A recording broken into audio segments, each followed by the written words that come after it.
sabay-sabay nating kamustahin sa outside world si Ivana Alawi. Hi guys! This is Ivana. This is Ivana. This is Ivana. Welcome back to my channel. So ngayon may bago tayong video.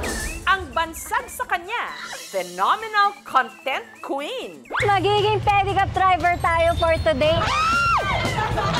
Tinulak mo ko! Ang kanyang vlogs, lagi kasing trending. 20,000. Dati minaiyak niyo ako eh. Huling-huli ang kiliti ng milyon-milyon niyang followers. Nariyang naglaba lang siya, aba, nag-viral na. Paglaba namin, kilikili lang kasi mabaho yung kilikili ko. Ang aktres May gusto po ako ipakilala sa'yo. at social media personality na si Ivana Alawi. Kamakailan lang, siya'y naging house guest sa pinakabagong edisyon ng reality show na Pinoy Big Brother Celebrity Collab Edition na napapanood na dito sa Kapuso Network. At sa kanyang pagbabalik sa outside world, gusto mo raw uli bumalik? Sasagutin niya ang maiinit naming tanong. May boyfriend ka na? Ma'am Jessica! Siyempre, marites ako dyan. Paglabas ng bahay, ayan. Pinamanahan ka raw ng limpak-limpak na salapi. Nako, ayan na naman po tayo. 10,000 pesos. Sa'yo yan. Yung mga content mo ng pagtulong, may mga nagko-comment na bakit kailangan pa niyang i-vlog yung mga ganyan. Guys, at palalamigin din natin ang nag-iinit na panahon sa paggawa ng halo-halo. Ayan. Ito ang aming collab ni Ivana Alawi. Sarap! Fair.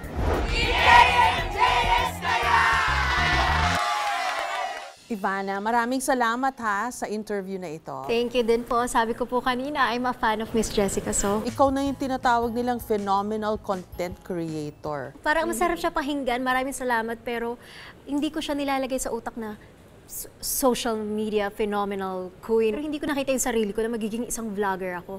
So yung kapatid ko nagsabi, ate, nakakatawa ka. Sabi niya, mag-vlog ka. So siya yung nag-video, siya nag-edit, siya nag-upload. Tapos na tayo sa aking bedroom. Ngayon pupunta naman tayo sa paglalaba. Alam ko, naglaba ka lang, milyones na yon ang views. Magkano yon? Hindi ko na po alam. Inaayos natin ang mga colors kasi magkakahawaan yan. Pero bakit nga ba? Napaka-ordinaryong makakita ng mga naglalaba sa mga kalsada natin. Anong meron ka na Hindi ko naglaba ka alam. lang? Tsaka hindi ako nag-makeup o nag-ayos. Talagang tinirantas ko lang yung hair ko. Tapos umupo ako, naglaba lang ako. Ito yung dahilan kung bakit hindi ako nagdadamit. Mahirap maglaba, guys. Lagi kasi po ako nakasando na loose kasi gusto ko nakakahinga yung, everything. Yes! Diba, pwede po makaingin ng barya? Eh yung nag-ano ka, nag-disguise kang pulubi. Ayan po, gusto ko lalabas ako sa kalye, hihingi ako ng tulong. Kasi na-intriga talaga ako nun. Sino ang mga tumutulong kapag walang-wala ka?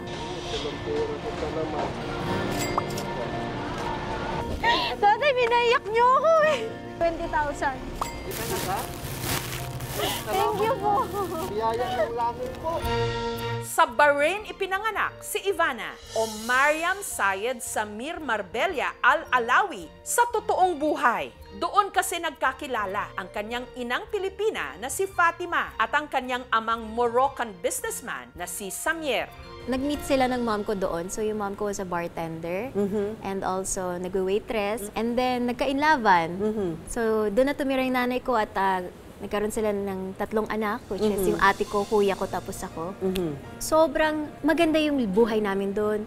Tapos malaking-malaking bahay, malaki yung room. Unfortunately, hindi po sila nag-work. naghiwalay sila. Yes. Yung nanay ko, ayaw naman ng toxic na environment para sa amin. Ayaw niya nakikita namin sila nag-aaway. So umalis siya, buntis siya kay Mona. Si Fatima umuwi ng Pilipinas habang sina Ivana at ang kanyang 2 kapatid naiwan sa poder ng kanilang ama. Nagdala na siya ng girlfriend na bagets. Ako, hindi ko matanggap. Ano to, papalitan mo yung nanay ko? Sabi ko, no one's gonna replace my mom. So sabi ko sa tatay ko, I will follow my mother. Sa Pilipinas. Kaya umuwi ka rito. Apo, 6 or 5 years old, lumipad po ako mag-isa. Wow. Yes, sabi ng tatay ko, hindi kita mahahatid kasi ang dami niyang trabaho. Wala sa mga kapatid ko may gustong pumunta ng Pilipinas. Nilagyan ako ng pera sa bulsa ko. Huwag mo gagalawin yan Pagdating sa Pilipinas, nanay mong kukuha. Wow, sabi ko, delivery girl. Di sakay na ako ng airplane, tapos pagdating doon, nakita ko na yung mama ko. Nag-taxi na kami, papunta na doon sa bahay. Gulat po talaga ako. Pagkakita ko po ng bahay, promise po, wala kaming ref. Hindi kami kasya doon sa bedroom po. Kasi 3 kami. Ako, si Mona, tapos si mama ko. Tapos kailangan naka-curve yung paa kasi maliit na maliit lang po yung room. So, shocked na shocked ka. Opo, tsaka nakakita ko ng ipis, dagang, malaking ganun. Kasi nasa tabi kami ng kanal. Nagliliparan pa, Ma'am Jessica, yung mga ipis. Tapos sabi ko, ayoko na dito, Ma'am. Kasi nasanay ka sa engranding buhay sa Bahrain. Umuwi ka dito sa Pilipinas, ganun pala ang buhay ng Tapos mami sabi ko mo. sa mama ko talaga, Mama, iniwan mo kami para dito? Bakit? Tapos sabi niya, mas masaya ako dito. Hindi talaga siya about sa pera. Sabi niya, kung sa pera lang, edi sana nagtiyaga ako doon. Sana tiniis ko lahat ng mga sakit. Pero it's not about the money. Sometimes, ang happiness, hindi nabibili ng pera. Tapos yung mama ko sabi niya, maglaro ka sa kalye. Hindi ako marunong makipaglaro sa kalye kasi doon sa Bahrain, school lang, school, bahay. So paglabas ko, may mga tatakbuhan ng mga bata. Ganun lang ako, Mama, hindi ako marunong. Paano? English speaking pa. Sabi ng mga ano sinasabi mo? Arte mo naman. So gumagano, I don't understand you guys. Ganun pa ang arte. Englishera ka. Englishera, di ako marunong mag-Tagalog. Yung isang bata, katakbo niya, arting-arte sa akin, tinusok ko yung tenga ko. So nabutas siya, ganyan. So, sabi ko, dugong-dugo. Eh di yung nanay ko, inatake na naman. Halika na magpunta tayo ospital. As time went by, dahan-dahan. Nagkaroon ako ng maraming friends. Tapos sabi ko sa kapatid ko, mga kapatid ko, uy, ang ganda dito. Paradise. Ang ganda ng buhay mo, Ivana. Opo. Pwedeng gawing teleserye. Nako. O pelikula. Pero nakapag-adapt ka. Yes, at mas na-enjoy ko siya. Ayoko na din bumalik ng Bahrain. Pero sabi ko, susunduin ko yung kuya ko at ate ko para ma-experience nila yung ganda dito. Galit na galit sila sa akin pagdating, Paradise! Nangyari? Sabi ko, guys, experience nyo. Try nyo na siya ng ilang taon. Hanggang lahat po kami, hindi na muwi. Nag-enjoy na po talaga kami dito. Mula nung piniling mamuhay ng mag-iina dito sa Pilipinas, ang kanilang daddy Samier na iwang mag-isa sa Bahrain. Wala kang hinanakit sa tatay mo? Wala po. Yun po ang tinuturo sa akin ng nanay ko. Kahit po hindi po sila okay, huwag na huwag ka magtatanim ng sama ng loob sa magulang mo. Dapat magpasalamat ka kasi nandito ka sa mundo dahil sa kanya. He passed away 2018, tama? Apo. Na-witness mo ba yung last few moments ng daddy mo, ng Apo. papa mo? He called me nung morning. Sabi niya, nandito ako sa Subic, can you come? Tapos sabi ko, sige po. Sabi ko sa pamilya ko, tara, puntahan na natin si dad. Kasi hindi namin alam na super critical yung nangyari. And then, nung mga 5 p.m., sabi ko, guys, parang iba yung pakiramdam ko. Pwede ba ngayon na tayo pumunta? So, on the way na ako. Yung dad ko po kasi napaka-strict. He's very conservative. Nagsisexy-sexy na ako. Kaya, natatakot din ako kasi ayoko naman ma-disappoint siya sa akin. Tapos umupo siya, sabi niya, I'm proud of you, Mariam. Sabi Tapos niya. nakita ko, nakasave sa phone niya yung mga scenes ko kahit hindi siya nakakaintindi. Tapos pinapakita niya sa mga kaibigan niya, that's my daughter. Picture kami, tapos magang-magang yung mata ko kasi feeling ko, he's not okay. Sabi ko, lipat na kita na ospital. So, nagre-ready kami na ambulance para dalhin siya sa ospital sa Manila. Wala na. He passed away. Opo. And they tried to revive him. Wala na po eh. Heart attack daw. Opo. So, hinart attack na po siya nung morning, pero sabi po ng mga doktor, inantay ka talaga niya. Lumaban siya kasi wala siyang vitals na pala, parang wala siyang BP, pero nag-aantay lang daw siya. So, kaya po nagulat ako, bakit ako? Pero ang maganda doon, Ivana, nasabi niya na proud siya sa'yo. Yeah, yun lang, okay na po. Talaga? I love you, Dad! Thanks for raising me and for making me. Alam naman ni Dad yan. O yung tanong ko kanina, totoo bang pinamanahan ka ng limpak-limpak na salapi? Alam mo, Ma'am Jessica, hindi po ako favorite ng tatay ko. Kahit nung lumalaki po ako, ang paborito niya ang ate ko. Kaya nagulat din po ako kung bakit niya pinangalan sa akin. Ang alin? Ang mga properties at ang mga naiwan niya. Wow. Oh, anong properties yun? Nako, ma'am, hindi po sa akin yun. Sa pamilya po yun. Okay. So ito yung labas ng bahay. Ayan. So ayan ang itsura niya. But let's say you were very well provided for, tama ba? Tsaka hindi po siya nagkaroon ng ibang pamilya or anak sa iba. So talagang lahat napunta talaga sa family namin, which is akala ko, kinalimutan niya kami. Kasi hindi na ako nag-expect eh. Sa akin, magtatrabaho ako, mag-iipon ako ng sarili ko, yun po yung nasa mindset ko na. Kahit hindi mo na kailangan magtrabaho. Kailangan pa rin po. Work is life. Sa bagay. Opo. Tsaka iba yung sarili mong sarili ipon at mo. sarili mong kita sa trabaho. Pero hindi naging madali ang pinagdaanan ni Ivana bago niya narating ang kinalalagyan niya ngayon. Kwento mo naman yung iyong journey. Nag-start po ako, Ma'am Jessica, sa pagiging extra. Ang dami ko ino-auditionan, sabay kami ng kapatid ko. Siya lagi siya nakukuha. Ako hindi.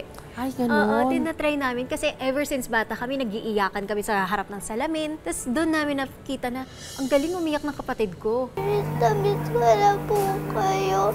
Unin niyo na po ako dito. Oh, at siya lagi nakukuha. Yes. Ikaw, extra. Extra support. Pipilitin pa ng nanay ko yung director. Uy, pasok mo naman kahit doon lang yung sa likod ng camera yung anak ko, nakatalikod. So, Diyos ma, nakatalikod pa, hindi man lang hinarap. We can still start over. Be friends. I like that. Let's be friends. Ang dating pa-extra-extra sa TV, kamakailan lang naging house guest sa PBB Celebrity Collab Edition. Pangarap ko po yun, yung makapasok ng PBB. Sabi nila, nag-audition ka daw doon, pumila ka ng Pumila po ako ng pagkahaba-haba. 22 hours. Kasama ko po mama ko. Tapos hindi ka nakuha. Opo, sanay naman po siya, di na siya nag-react. Pakwento naman, Ivana, yung mga nangyari sa'yo dun sa bahay ni Kuya. Ma'am Jessica, hindi ko po kaya yung ligo. Kasi alam ko na po yun eh, na sabi na 5 minutes lang ang ligo sa PBB house. Oh, 5 minutes eh. Ano ko pa lang yun, pagsasabon ko pa lang yun. Ginawa ko, naligo po ako sa garden. Binazzer po ako ng binazzer. Pero nakapag-shampoo ako, nakuskus ko siya, tapos kinuskus ko yung katawan ko. Kaya pag pasok sa loob, ang daming buzzer. Sabi ko, hala, hindi ko na ulitin to. Feeling ko ma-eliminate po ako kasi ang dami ko violation. Makulit po kasi talaga ako.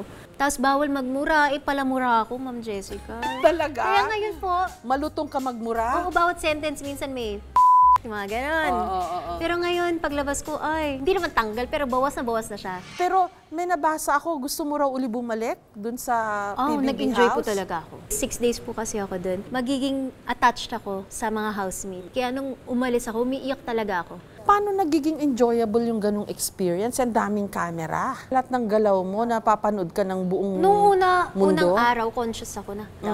Pero wala na akong pakialam. Parang na-enjoy ko na siya. Bahala kayo sa mga CCTV dyan. Basta ako magpapakatotoo ako. Yung mga pinapakita kaya doon, yun yung reality, yun yung real Yes, akala ko po characters. script. Ikaw yun talaga. Oh. Wala kang put on. What you see is what you get talaga ako. Kung ayaw mo sa akin, okay lang ako. Kung gusto mo sa akin, salamat. Kaya po hindi ako natakot. Pumasok sa PBB, sinasabi ng iba, hala, baka masira karir mo. Eh di masira, di kasalanan ko. Siyempre, nag-collab yung mga kapamilya at saka mga kapuso doon sa bahay ni Kuya. O anong impression mo doon sa mga kapuso? Nung una, sabi ko, hala, baka mag-try, yung parang competition na mag-angatan. Pero wala, lahat pantay-pantay at na-enjoy ko sila. Napakabait din ng mga kapuso stars. Ano masasabi mo na parang wala ng network war? Actually, sobrang nakakatuwa yun. Lahat isang pamilya, lahat nagmamahalan. At syempre, mas marami ang may trabaho. Ayun ang importante. Yes.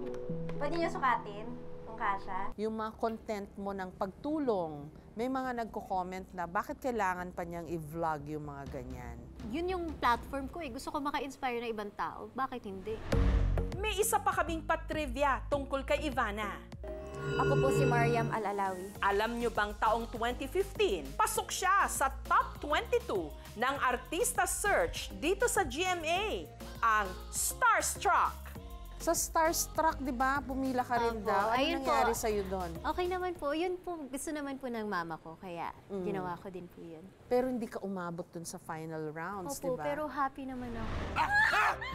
Wala naman eh. Lasing ka na naman. Napanood mo na ba to? Galing nyo ah. Magaling ka naman umarte. Ay, hindi po.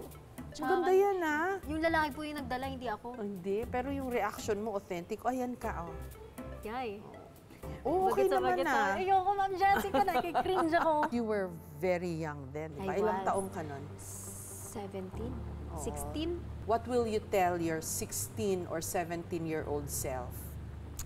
Enjoyin mo yung buhay mo. Huwag kang magmamadali. And wala akong sasabihin na ayusin mo yung ganito kasi doon ka matututo at doon ka magiging strong.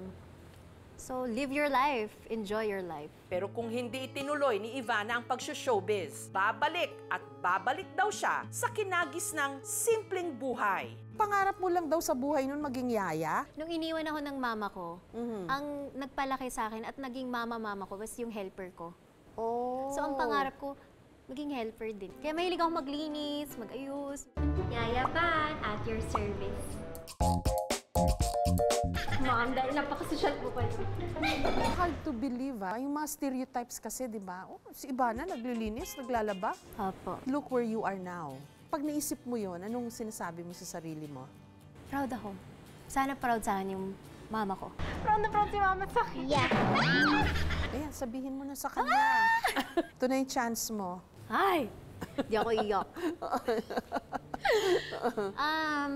Sa nanay ko, si mama, maraming salamat dahil napalaki mo po ako na maayos. Hindi ka man nasasabi sa'yo lagi, pero mahal na mahal kita. And thank you kasi inalagaan mo talaga kami. Kahit single mother ka, napalaki mo kami ng maayos, na may respeto at may takot sa Diyos. At maging mapagmahal sa mga kapwa. Kung ano po ako ngayon ay dahil po sa'yo. Pero ang galing nga niya, ha? Opo. Paano niya kayo naitaguyod? Nagmamanicure siya, sideline, nagre-ribbon ng buhok. Dakila talagang ng mga nanay, no? May kiss pa. Pero sa kabila ng tagumpay, nariyan pa rin ang mga pagsubok. Nito lang nakaraang taon, si Ivana may hinarap na malaking dagok sa buhay. Ipapakita ko sa inyo ang isa sa pinakamahirap na journey ko sa buong buhay ko. Nagkasakit ka daw? Opo, pero ano po yun, ever since I was a teenager, na-diagnose kasi ako na may mga cysts, kaya ayoko magpa-opera, ayoko magkaroon ng mga pekla. So tiniis ko siya from 13 years old po. Cyst sa reproductive ba? Opo, hindi na ako makalakad. Hirap na ako talaga? maglakad, parang hinihingal ako. Yun pala po, tas nakita ko yung tiyan ko, ang laki. Yun pala tubig na siya na napupuno ng dahan-dahan. Tapos pag tinouch mo, sobrang tigas. Paano ka ginamot? For 3 days, tinatry ng doctor na natural malabas. Eh, hindi nangyayari. Tapos sumigaw na ako, hindi ko na kaya. Butasan yun ako. Binutasan nila 3 liters. Nakuha. Inano lang yung Dinrain. tubig. Drain. Oh. Paalam pa nga ako sa mama ko. Akala mo daw mamamatay ka? Tama Opo, ba? kasi nalulunod na ako, hindi na ako makahinga nun. O kasi Nung nga yung punong-puno tubig. na siya sa Kasi yung tubig. tubig, oo. Tapos yung nanay ko, umiiyak na. Pero patago. Sabi niya sa kaibigan ko, kusapin mo nga yan.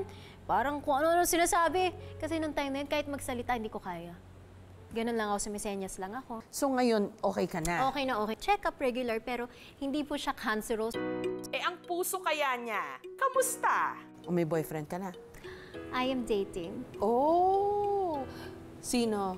Naku, non-showbiz. Ma'am Jessica. Siyempre, marites ako dyan. Ayoko po ng showbiz. Bakit? Selosa kasi ako.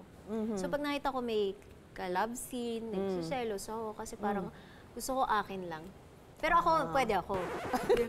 Eh kaya nga siya Daya. jowa ng showbiz eh. Double standard Hindi, yun, ah. ginawa niya ako, showbiz na ako. Ah, oo So nga it's not naman. like mag-a-adjust ako. Oo nga Unless naman. pakasal ka. Pakasalan mo ako. Pakasal ka. Sabi nga nila, ikaw daw yung sexy at maganda, pero real. Totoong totoo. Ano ba yun? In-effort mo ba yun o yun lang talaga yun? Actually, yung pagiging sexy, hindi ko din siya nakita dati. Nahihiya ako sa katawan ko. Inaasar ako sa puwet ko, malaki yung puwet ko, yung eto, malaki, lahat.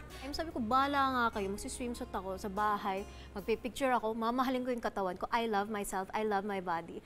Kaya pinapost ko siya. Boyish po ako, Ma'am Jessica. Nung teenage po, kasi puro lalaki kasama ko. Mga pinsan ko. Hard to believe with a face like that and a body like yours.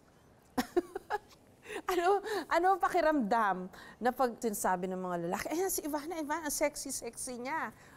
How do you react to yung mga ganun comments? I appreciate it. Siyempre, salamat. Pero yun, hanggang doon, may mga limit. Unfortunately, may mga viewers and followers na medyo bastos. I think lahat tayo, pwede tayo magbigay ng comments kung anong tingin nila. Basta ako, alam ko may limits ako. At dahil summer na, para sa collab namin ni Ivana, gagawa at mamimigay kami ng halo-halo. First time ko to. Oh, sige. Marunong ka ba gumawa nito? Hindi po, first time ko po eh. Ah, talaga? Ano ba yung Basta- layering nito? Oo, kahit ano. Kahit kasi ano? sa tiyan naman natin, halo-halo na Di ba yellow po muna? Hindi, Ay, ingredients muna. Ito, walang nata. Damihan natin. Pakaong din yan. Oo, rin. Kaya mo yan. Go, Ivana. Ayan na, lagyan na natin ng gatas. Ayan. Ayan. Halo-halo po kayo riyan. Try ako. Tatry ko lang Sige, sige, try mo. Oo. Sarap. Fair. Anong salita yun? In fair. Di ba? So fair. May mga ganyan yung mga bata ngayon eh. So fair. Ano ba ibig sabihin? Super sa sarap. So fair. Super ba yun? Diyos ko, akala ko so fairness. Ayun pala, so fair sa sarap. Sarap ba yung halo-halo namin? Ano masasabi niyo sa halo-halo namin ni Ivana? Sumakses. Thank you. Walang halong ulam. Salamat. Sobra-sobra. Ano masasabi mo sa content natin ngayon, Ivana? Super sa ganda. Sobrang Latina. Salamat. Thank you. Ikaw ba, Ivana, may bala ka bang pumasok sa politika? Wala po. Kasi yung mga influencers daw, yung influence nila, ginagamit nila kung hindi sa pagpasok sa politika, ginagamit nila pag-endorse ng mga politiko, lalo na ngayon, election season. Anong tingin mo doon? Unang-una sa mga tatakbong artista. Siguraduhin lang nila na may magagawa silang maganda para sa bansa natin. Kasi Pilipinas yan eh. Nakasalalay sa iyo ang kinabukasan ng mga kababayan natin. Eh yung mga humihingi ng endorsement mo, Pag pera po ino-offer sa akin, ay hindi wala naman ako tiwala sa iyo or hindi kita nakikita na i-share kita sa mga nanonood sa akin, sa mga nagtitiwala sa akin para sa pera. Kaya ko namang kitain yun. Pero kung mag-i-endorso ka ng isang tao na may tiwala ka din, go! Use your influence for a good influence. Opo. Laki naman hot nito, 20. yung iyong vlog ba, Ivana, relevant sa nangyayari ngayon sa ating lipunan? Mostly, I try. Lahat po yun ay walang script at kung ano po talagang nangyayari. And I think it's very relevant, yes. So gusto mo rin gamitin yung platform mo to focus dun sa mga problema natin? Ganun ba yun? More on to show. I think it's very important that you use your platform for a good cause. Sa panahon ngayon, kung kailan tila lahat nagpo-project ng perpektong buhay sa social media, may mga katulad ni Ivana Alawi na pinipiling magpakatotoo. Mahirap paglabag, guys. Kaya naman walang sawa siyang pupusuan ng mga totoong nagmamahal at sumusuporta sa kanya. Thanks! Thank you for watching, mga kapuso! Kung nagustuhan niyo po ang videong ito, subscribe na sa GMA Public Affairs YouTube channel. And don't forget to hit the bell button for our latest updates.